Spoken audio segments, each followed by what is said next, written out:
AP భారీ వర్షాలకు విజయవాడ నగరం వరదల్లో చిక్కుకున్న క్రమంలో ఏపీ ప్రభుత్వం అప్రమత్తమైంది.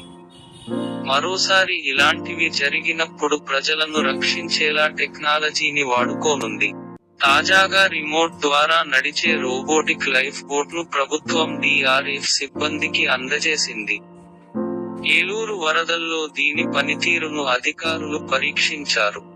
బోటు వెళ్లలేని ప్రాంతాలకు సైతం ఇది వేగంగా వెళ్లి బాధితుడిని బయటకు తీసుకొస్తుంది.